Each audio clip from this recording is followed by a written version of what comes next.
Well, Catriona, welcome to Equity Mates. Thanks for having me. So, we want to start with the overall investment approach that you take as lead portfolio manager at WAM Global. So, can you help us understand and perhaps define your investment philosophy?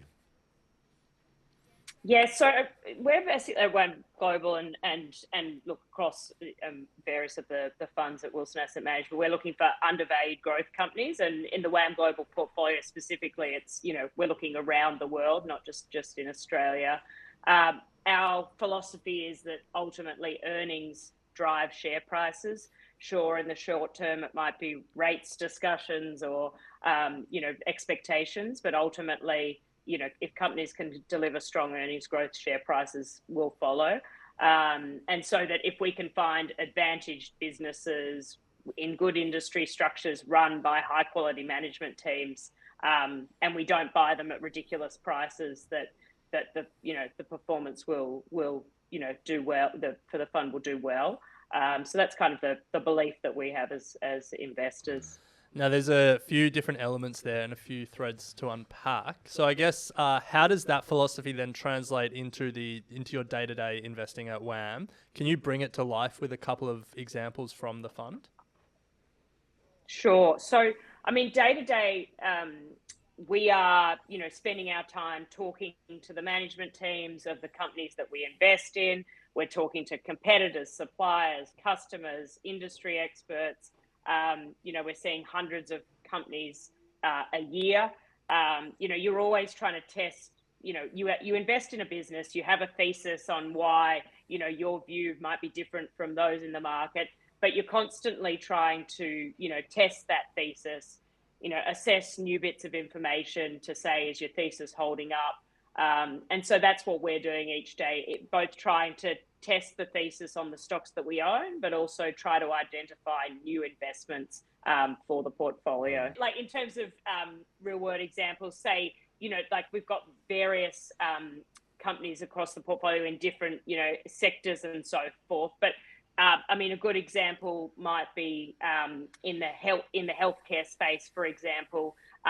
We own businesses such as Thermo Fisher Scientific, Avantor, Icon. And look, our thesis has been that, we owned them, we trimmed them because we were concerned on inventory overhangs post-COVID.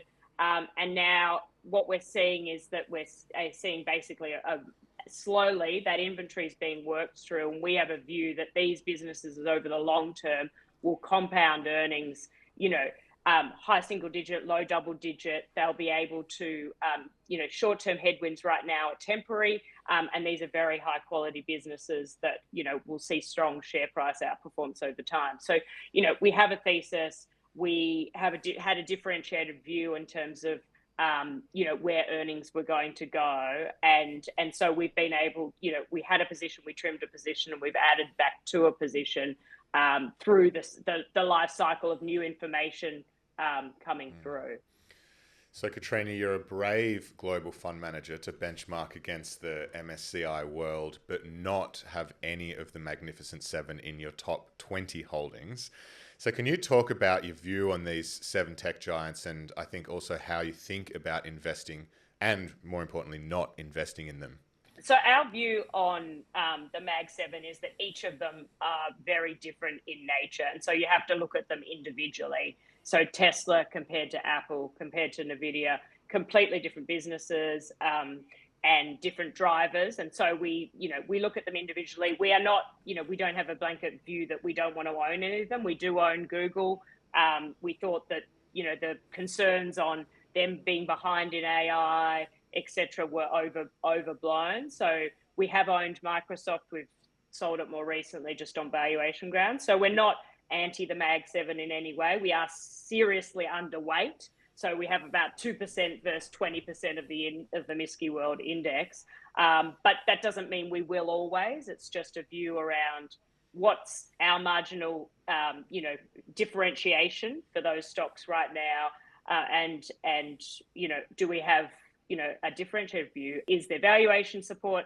I mean, there's no doubt on the quality of depending on which one you're talking about. So yeah, like we think Microsoft's a wonderful business. We think Google's a wonderful business. We think Tesla makes great cars. The valuation isn't necessarily great. Apple, the growth relative to the valuation, we don't think particularly interesting right now. So we're not at all anti-Mag 7. We will own them, if we see compelling upside. And right now, the only one we own is Google.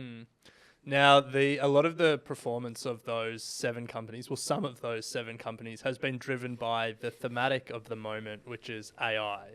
And as we were preparing for this interview, we read an article you'd written recently about investing in AI, but outside of the 7 tech giants.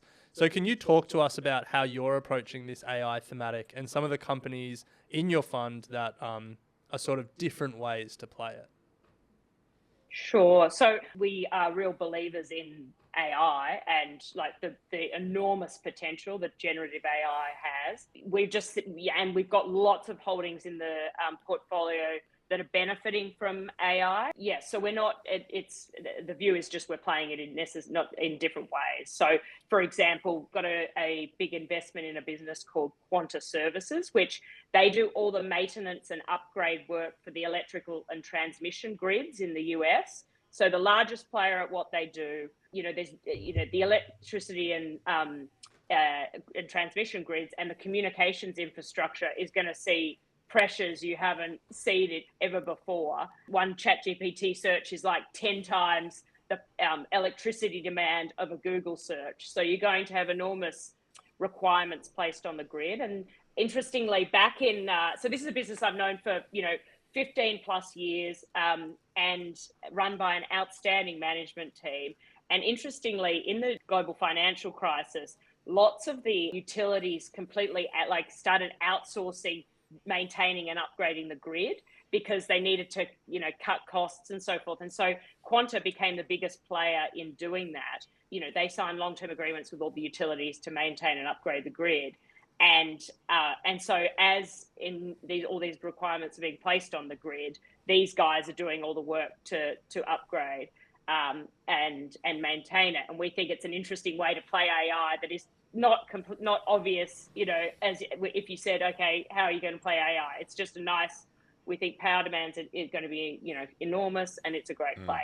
Other things we own, say, we think the large language models are ultimately going to become commoditized. Like you've got, whether it's Bard, Llama, Chat, GPT, like you're even seeing it already happening. And so it's not necessarily the models or the CapEx heavy.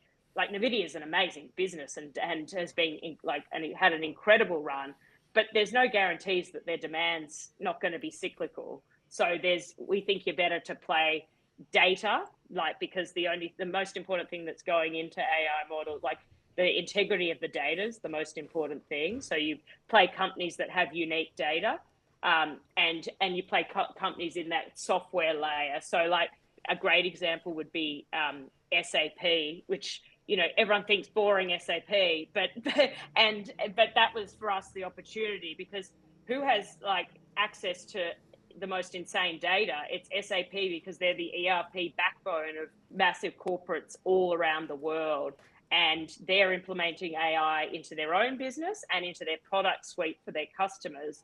But it's not necessarily a business that you naturally think, oh, that's an AI beneficiary. We own Intercontinental Exchange, CME Group, like the exchanges. Again, data, they have incredible data. So we think they will be able to utilize AI in a unique way. Intuit, another example, leader in tax software, unique data, started implementing AI across their product sets 5+ years ago. Booz Allen Hamilton, they're the biggest contractor to implementing technology into the US government. So if the US government is no doubt compelled to adopt AI, and there is no company better placed than Booz Allen Hamilton, which is a US listed company, to do that. They're the leader. We think the valuation doesn't reflect the tailwind that they have. So lots of different ways to play AI that aren't just like Mag 7. And look, we've seen that, they're benefiting I mean, and the portfolio has been able to keep pace with the market despite not having the Mag 7, which, you know, is because these companies are, you know, still benefiting from AI, but they're just not in that Mag 7 list. If there's one thing we love at Equity Mates, it's a list of stocks for us to go and look at. So thank you for that, Catriona. Also, a side note, we were talking about this on the show recently. We found it fascinating that Microsoft have come out and said that they're actually looking at developing their own nuclear reactors to accommodate the surge in demand and data centers that they're building themselves. So like this whole space is just fascinating to see how it's playing out. Well, and even exactly, like that's so true. Like the, you know, Quanta, for example, that does all this maintenance and upgrade work, like they would have never before talked to the big tech companies, but they're having huge conversation because if you're doing a data center, what do you need to know? Where is the power that's going to supply it? And so the data center used to be, oh, the most convenient location is X, but now it's like, we don't care where it is, just tell us where the power, there's enough power for it. And so they're having conversations with all the tech companies that they never had before. Wow. Resurgence of the power companies. Yeah, I love these. I love thinking about these different ways to play it because like it is such a transformational shift and there will be so many different winners. So yeah, a good list for us to go and research. But Catriona, I guess we want to zoom out a little bit and talk about global markets. Now, we're speaking to you. You're over in New York at the moment, and so you're sort of, I guess, on the front lines of some of these global market conversations around inflation and interest rates and, you know, what's sort of driving, I guess, the bigger stocks and the global markets as a whole at the moment. So before we ask your view on where next, let's just ask how it factors into your process. So how much, as a global fund manager, and particularly as a stock picking global fund manager, how much are you thinking about some of these macro factors? So we are very bottoms up in terms of looking at the fundamentals of the stocks that we invest in and what do we think earnings are going to do. But like, there's no doubt you cannot avoid the discussion around macro and the consideration of the macro backdrop. And I mean, one of the things we think that in terms of our process that in some ways gives us some insulation from whatever happens is in the macro is trying to pick industry leading businesses that have pricing power, etc. That ultimately, even when you get cycle, you know, because I mean, the topic of discussion of the last 2 years is when are we going into recession? And like, so on again, off again, soft landing, hard landing, no landing. And like, for us, it's like, if you're invested in wonderful businesses that can grow in spite of the macro, you'll come out okay the other side. Sure, growth might slow for these businesses, but your hope is that you've got great management teams running them that take advantage of any, you know, downturn to take share, to invest when others aren't, etc. And so for us, it's, you know, the tenets of our process is like industry position. Is it advantaged? Does the company have an advantaged industry position? Has it got a high quality management team? What's the earnings growth outlook and the sustainability of that over time? And then coupled with a valuation, like is it a reasonable valuation? And then can we find catalysts? So we think that you're never going to avoid macro noise and, you know, discussion on rates and, you know, where are they going? What's inflation doing?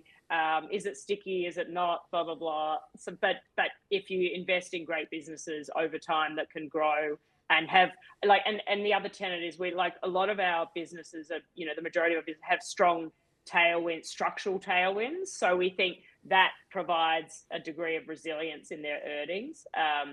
And yeah, sure, we're going to have business cycles, economic cycles, you know, recessions, whatever. But ultimately, you know, high quality businesses, you know, that can grow earnings will outperform. So having said all of that, do you have a view on where we go from here?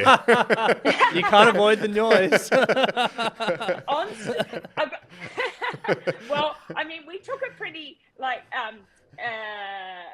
definitive view early in the year that the 6 rate cuts that were priced in to us looked ridiculous, and like it was too aggressive in terms of that we were going to get 6, just because we were seeing such resilience on the ground in particular in the US, that it felt too aggressive that we were going to get 6 rate cuts.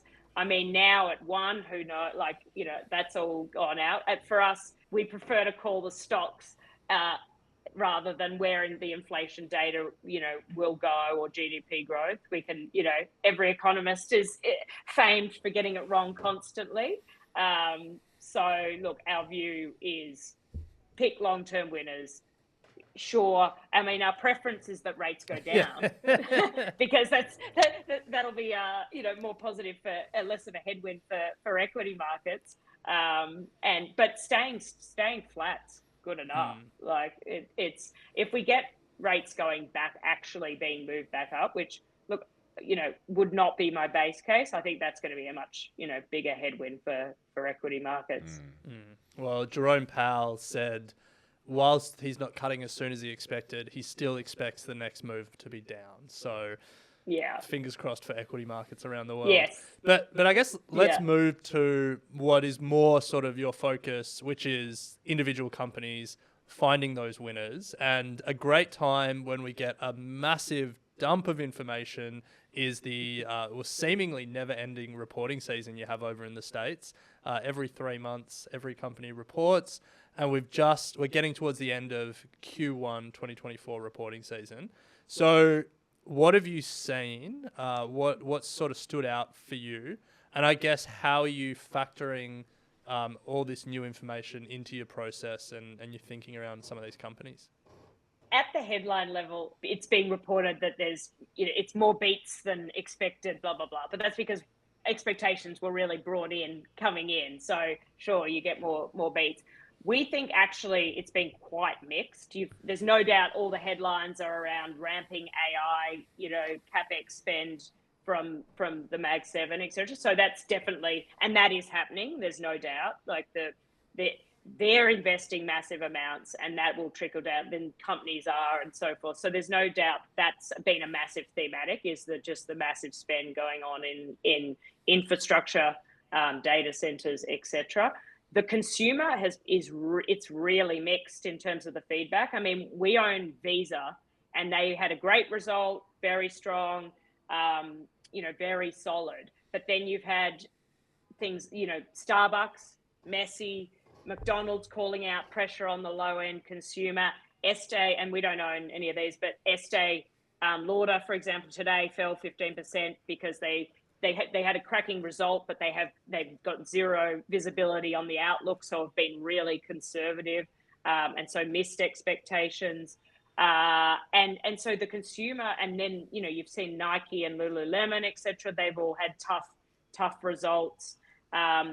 So it's not across the board healthy. There's definitely like CEOs calling out pockets of pressure, and then like even in the trucking business, you've had, the market was pricing in no cyclicality, and then they come out with results that are less than stellar and the stocks fall 20%. So to the good is tech, like anything related to CapEx for the tech companies. I mean, even in the healthcare area, we've had some, like we own, say, HCA Healthcare, which is the largest private hospital operator, still seeing very solid growth in hospitals.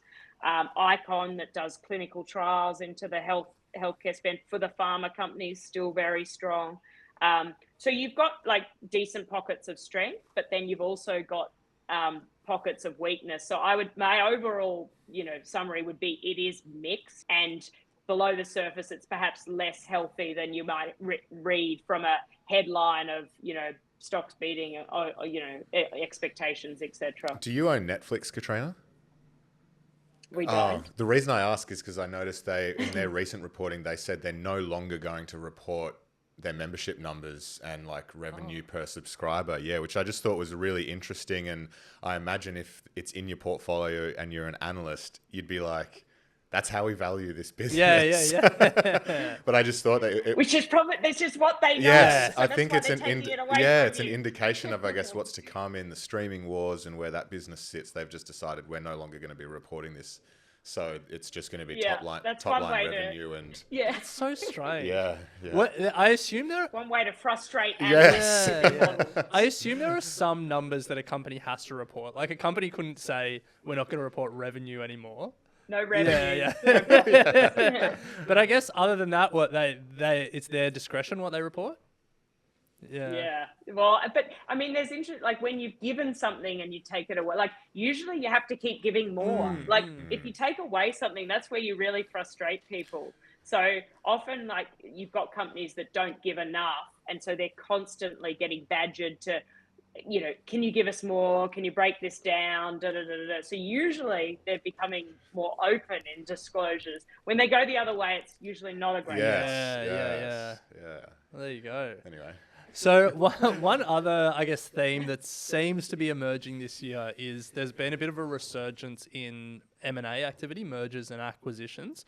How are you seeing that trend play out? And I guess, do you have any views on where to from here, from a broader sense and also from a more specific sense, any companies that you think are ripe for the takeover?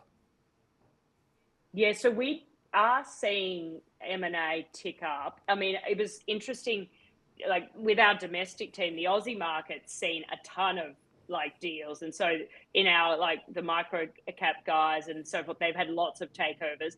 For us, it is starting to pick up. So we had a Spanish listed business called Atlas, which got bid for by private equity and then got a second bid, and then they kept upping the bid. So it's had multiple private equity bids, and it is now they've agreed on a final price. And interestingly, I think there'll be no companies left on the UK market because either they're moving to the US, so delisting and moving to the US, or they're getting taken out because the pound's so weak, or they're just left behind because people have given up or they think they're structurally flawed. So the UK market's seen a lot.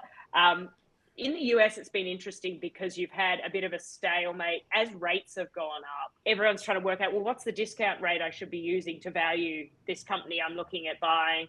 And you've got the sellers all sitting there saying, I was worth this much. Of course, I should still be worth this much or even more. And so there was a bit of a stalemate as rates were going up. You are starting to see, when we talk to management teams, they're starting to say, okay, we're coming to the table and we're able to, we are starting to see deals, willingness to engage and pricing come in to within, a narrower range. So we do think, and I mean, I saw some stats, S&P Global Market Intelligence put out some stats saying 2.6 trillion sitting on sidelines ready to deploy. So huge amount of money sitting there, private equity buyers and corporate buyers that will be looking, because as growth slows, if you go into a recession, they all look for growth. So we do think M&A will pick up. We do think there is money sitting on the sidelines. Yeah, we've had one get taken out. We had a couple previously, like we've had Entertainment One. We had Biffa, a waste management company. So we've had a few along the way, and Atlas was the latest. And we think there are a bunch. We've owned a bunch of small mid companies that we think would be ripe for the taking because they're super high quality and there's valuation upside. So, Catriona, we recently read in one of your investor updates, you wrote that it's a stock picker's market. So to close out this episode, we want to do a deep dive on one of the companies that's really interesting you or perhaps is a position in your portfolio, and we asked you to bring that today. So we'll step through it. Let's start at the top. What is the company and what does it do?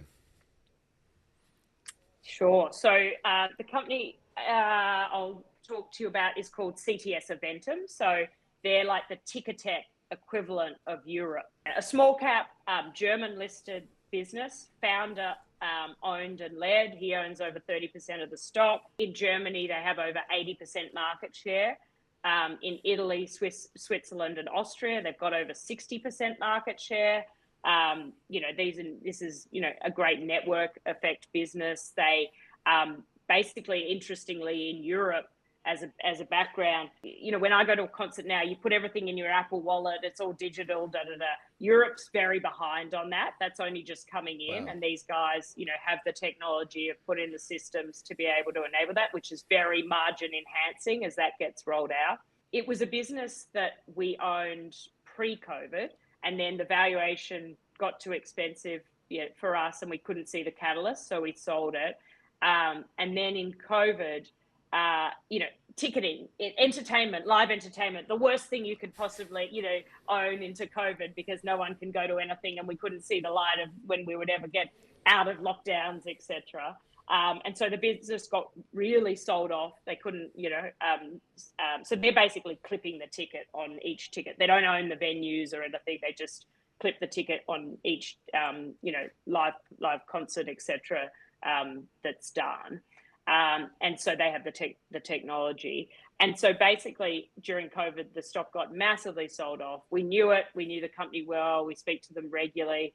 Our view was that concerts and live entertainment wasn't dead forever. So we went back into the stock. I mean, it's got a net cash balance sheet. And what's interesting is that artists, like touring, artists, they make all their money. They don't make it from CDs anymore. They make it from going on the road. And so they need to go on the road. And with COVID, they were off the road for 2 years. And so they're all out there now going on tour.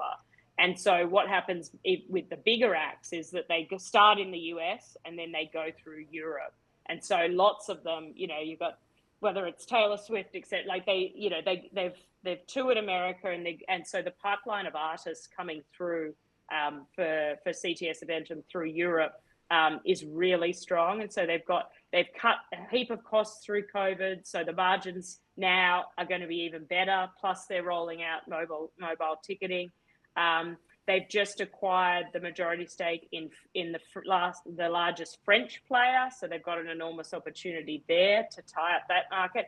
And interestingly, they're actually also in the US. The SEC is after Live Nation, the biggest player in the US, and so these guys they won the ticketing for the LA Olympics, and so they're actually entering the US market because they want competition.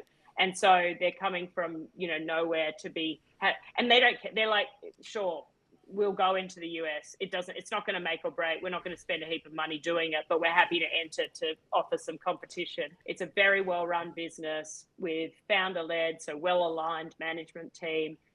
Dominant industry position, and multiple catalysts for us in terms of earnings beat potential, because we think when we look at numbers, they've had multiple beats already, but we still think numbers are too low. So yeah, that's a stock we're excited about. Love it. I love the pretty nonchalant about going to the US, and also it's like the biggest event that the US has held in a number of years. You wouldn't want to screw it up. True. So we're fascinated by the research process, and you're looking at however many companies you look at, and you're trying to figure out like which ones are worth going deeper on. What was the moment with this company where you were like, there is something here. This is one that could be special? So in this case, it was basically, we think this, like the extrapolating that lockdowns are going to continue forever, and that this business won't survive, and that they won't prosper out the other side, like it is complete over. It was basically that the share price had been hit so much that the valuation was just ridiculous.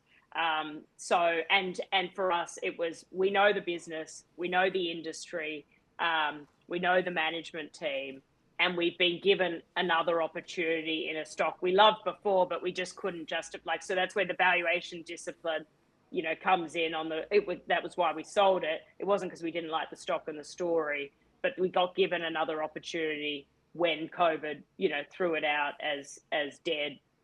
So that was for us, the differentiator was that we thought, no, this business will survive and come out the other side. And interestingly, that massive shift from goods to services that we've seen subsequent to COVID, is obviously massively beneficial to a player like this, who's purely selling on that services side of the consumption equation.